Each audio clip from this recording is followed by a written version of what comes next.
क्या तुम्हें भी आसमान में और बादलों में कुछ कुछ शेप दिखाई देते हैं, कुछ कुछ पैटर्न दिखाई देते हैं कि ये तो हाथी के जैसा बादल है, ये श्री राम जैसा दिख रहा है, ऐसा आते हैं? तुम्हें एक बात बताना चाहता हूँ कि वो पावर सिर्फ तुम्हारे पास ही नहीं है जो तुम उसको समझते हो कि मैं तो यूनिक हूँ, मेरे को ही दिखाई देते हैं और किसी को नहीं दिखाई देते। तो सबसे पहले तुम गलत हो।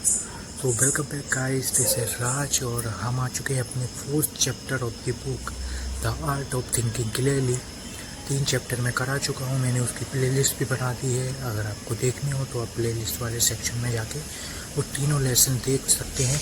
आज हम बात करने वाले हैं 4th चैप्टर की, जिसका नाम है वायु शी शेप्स इन क्लाउड।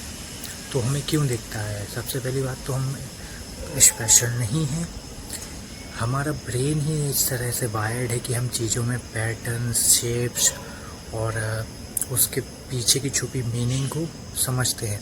भले ही वहाँ पे कोई पैटर्न नहीं हो, फिर भी हम उस पैटर्न को देखने की कोशिश करते हैं।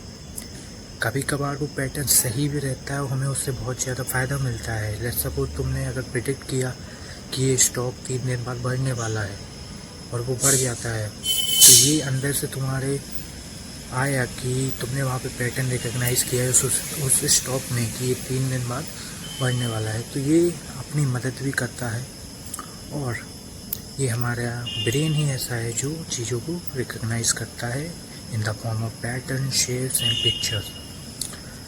तो जब भी तुम्हें ऐसा हो, तुमने ये नहीं सोचा कि कभी कभार तुम्हें लगता है कि यूनिवर्स कोई संदेश देना चाहता है या कोई हिडन मैसेज है, ये भगवान ने से मेरे को ही क्यों चुना, यूनिवर्स ने मेरे को ही क्यों चुना, मैं कुछ बड़ा करने के लिए बना हूँ ना? तो सबसे पहले समझने की ज़रूरत ये है कि ये सारी चीज़ें ऐसे ही हो जाती हैं, मतलब बाय चांस अपने आप ही हो जाती है, हमें उतना दिमाग नहीं लगाना पड़ता। So next time you see pattern in something, सबसे पहले समझना कि ये बाय चांस है, अपने आप हो जा रहा है, और उसको एनालाइज करने की कोशिश करना। अगर वो सही चीज़ होगी और तुम्हें बेनिफिट कर रही होगी तो बहुत बढ़िया। वो अगर बेवजह कि तुम्हें पैटर्न्स दिख रहे हैं तो तुम्हारा मानसिक संतुलन हिला हुआ है। मुझे ऐसा नहीं बोलना चाहिए, मतलब ऐसा नहीं होता है।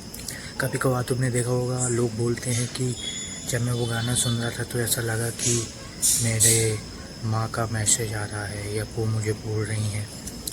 और कभी कभार तुम्हें शेप दिखते हैं, जैसे तुम कुछ खा रहे हो या फिर कोई प्लेट वगैरह हो या फिर कोई टेबल हो, तुम्हें लगता है कि वहाँ पे किसी का चेहरा दिख रहा है। तो ये सोचने की बजाय कि मुझे चेहरा दिख रहा है, ये सोचो कि सिर्फ मुझे ही क्यों दिख रहा है और उसने मेरे को ही क्यों चूज़ किया, किसी और को भी तो कर सकता था।